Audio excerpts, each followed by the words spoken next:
Iran বনাম Israel যুদ্ধ একটি বহুল আলোচিত এবং জটিল বিষয়, যা মূলত সরাসরি যুদ্ধের পরিবর্তে ছায়াযুদ্ধ, গোয়েন্দা কার্যক্রম এবং ভূরাজনৈতিক প্রভাবের মাধ্যমে প্রকাশ পেয়েছে। তাদের মধ্যে সম্পর্ক ঐতিহাসিক, ধর্মীয়, রাজনৈতিক এবং কৌশলগত কারণে বহু বছর ধরে উত্তপ্ত। ঐতিহাসিক পটভূমি: 1979 সালের ইরানি বিপ্লব। ইরানে ইসলামিক বিপ্লবের পর নতুন সরকার ইসরায়েলের বিপক্ষে কট্টর অবস্থান নেয়। ইরান ইসরায়েলকে একটি অবৈধ রাষ্ট্র হিসেবে ঘোষণা করে এবং ফিলিস্তিনিদের সমর্থনে সরব হয়। সরাসরি যুদ্ধ নয়, বরং ছায়াযুদ্ধ।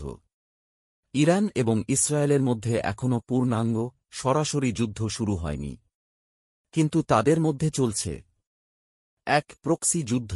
ইরান বিভিন্ন শিয়া মিলিশিয়াদের, যেমন লেবাননের হিজবুল্লাহ, গাজার হামাস, অর্থায়ন ও অস্ত্র সরবরাহ করে ইসরায়েলের বিরুদ্ধে ব্যবহার করে।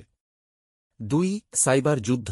ইরান এবং ইসরায়েল বারবার একে অপরের কম্পিউটার সিস্টেম এবং গুরুত্বপূর্ণ অবকাঠামোতে সাইবার হামলা চালায়।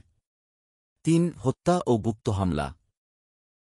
ইসরায়েল ইরানি পরমাণুবিদদের হত্যা করেছে বলে অভিযোগ রয়েছে এবং ইরান ইসরায়েলের স্বার্থে হামলা চালিয়েছে। ইরানের পরমাণু কর্মসূচি।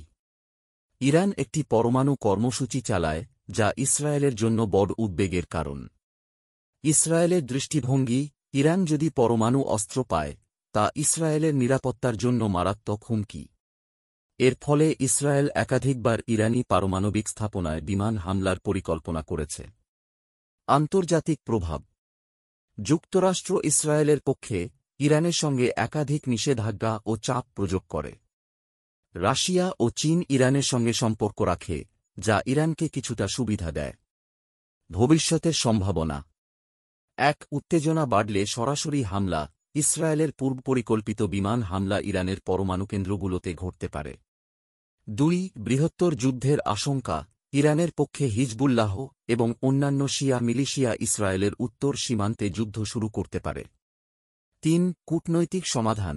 মার্কিন যুক্তরাষ্ট্র এবং ইউরোপের মধ্যস্থতায় ইরান পরমাণু কর্মসূচি সীমিত করতে রাজি হলে পরিস্থিতি স্বাভাবিক হতে পারে। সারাংশ: ইরান এবং ইসরায়েলের মধ্যে সরাসরি যুদ্ধ না হলেও একটি অদৃশ্য যুদ্ধ চলছেই।